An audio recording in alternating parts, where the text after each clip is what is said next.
What's up, everybody? Heard the Stout here, and today I wanted to do the first video in what I'm hoping is a new series that I'm doing on my channel on Arena Magic the Gathering Arena Budget deck techs. So there's a lot out there on budget decks, which are take the account of the actual cost of the physical cards and what that costs, and there's a lot of cool arena builds and builds out there on just regular Magic deck techs. But there's not a whole lot on arena budgeting, and by that I mean because when you look at a lot of those content creators, they have a large plethora of a large pool of wild cards and a large card collection to pull from. So I'm really targeting this video series more towards like the free-to-play players, the players who don't have as big of a collection, but are still looking to be competitive and looking to climb the ladder. So the decks we're going to be looking at, what's nice about this is we'll actually be able to include a couple of those cool bomb rares that like a traditional budget deck wouldn't be able to include, because acquiring the rare and mythic rare wild cards are pretty good. So decks, I'll try to keep it down to like one mythic rare and only a couple rares, but it does give us that leeway that we can do that and keep it budget friendly. So today, the deck we're actually going to look at, the first deck we're going to do is the big monster of the format, the red deck. I say the big monster of the format because it really takes up a lot of the metagame. A lot of people are playing this for many reasons. A, because it's very budget friendly. You start out with quite a few of the basic key cards that are needed to make the engine run of this deck. And also, B, it's good and it has it actually has quick games. Most games there can actually be determined by turn 4. Usually the game is determined whether you've won or lost. Depending on, doesn't matter what the score is, by turn 4 usually the game is is determined who's gonna win or lose. This is a stock mono red list that I pulled off from the internet.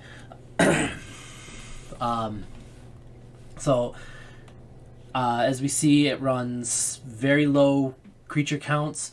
One of the really nice things about this too is we got to think of whether this deck is going to be for best of 1 and best of 3.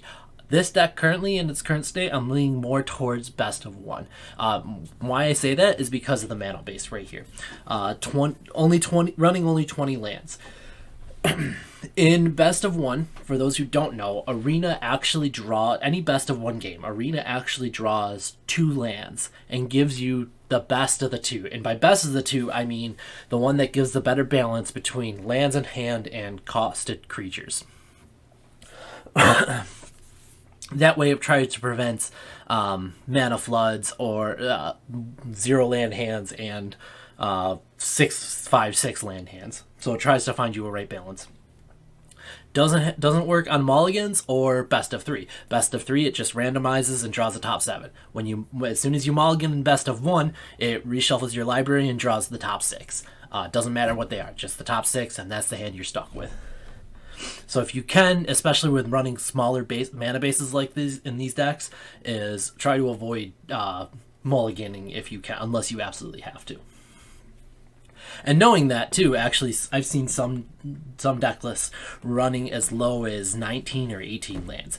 I choose not to, just because I have very, very bad luck, as I'm sure you've seen on stream, and I've just run into too many too many instances where I'm stuck on 2 lands with this deck, and I really need the 3rd so I can start casting Risk Factor or Skewer without damage.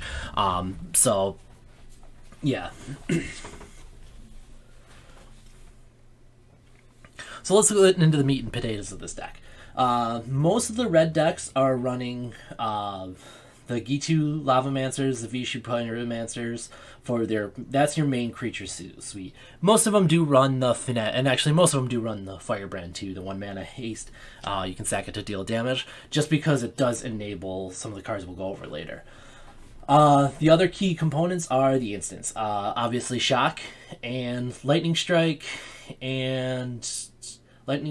Wizard's Lightning, Skewer the Critics. All 3 mana lightning bolts. Those are your main damage spells, and then light up the stage. That's your card draw engine. Very efficient. It's actually, I like this a lot better than Experimental Frenzy and the enchantment, the 2 mana enchantment. Blanking on the name right now.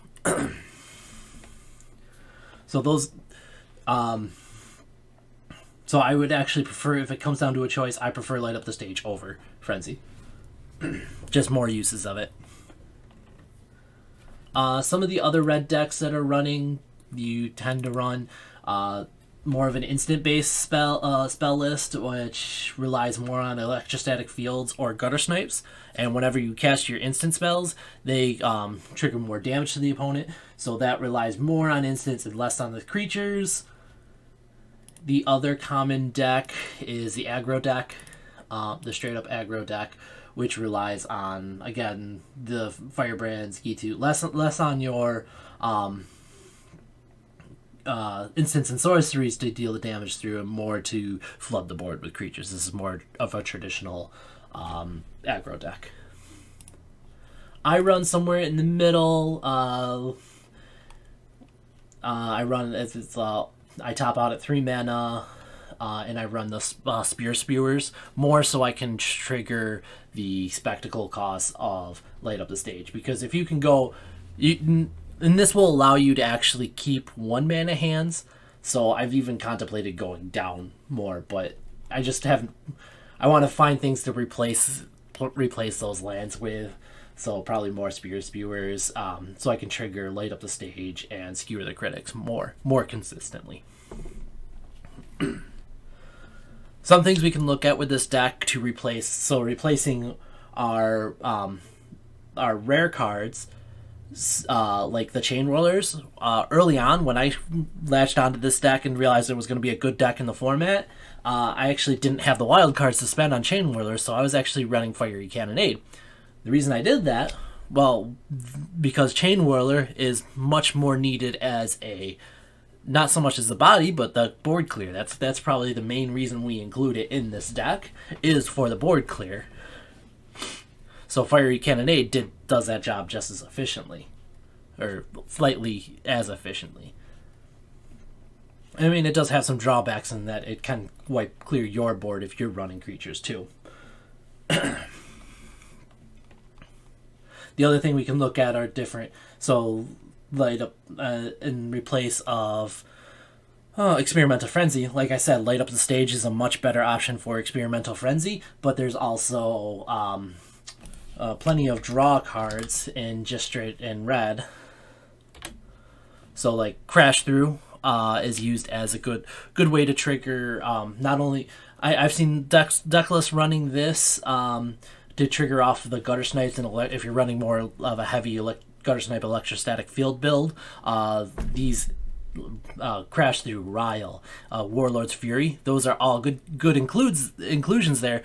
They're cheap, but they also trigger the damage, and they draw you a card to help filter through. So if you're looking for replacements for those, again, not the best, but will work. Flame of Kelt, that was the enchantment I was looking at earlier too.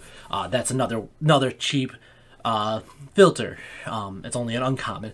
Although ironically, I do find my collection of uncommons are harder to maintain than my than rares, because typically the rares, I know what I'm targeting more for. That's why I'm focusing those expenditures on my rare wild cards. Whereas the uncommons, I'm kind of a little more loose with them, so I don't always have full play sets of things that I want when I want them.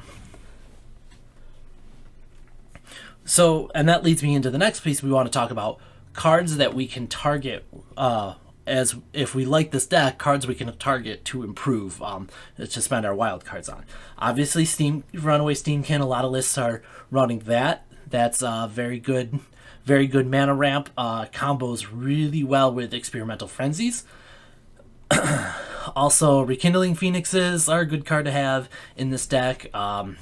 If you want to top out, Banefire, if you just can't get enough reach early on. I was actually running Banefire in this deck because I can't remember what I was missing. But I did find it was giving me enough of that when I would, because I didn't have as well fine-tuned a deck. I would just need a little bit more, and the Banefire would help me cross that finish line, would just give me just enough damage to cross that finish line. So those are a couple of things we can target to improve this deck. I'm sure there's more out there. I've seen people run Demanding Dragon in this, and that's actually a card you start off with in one of the intro decks.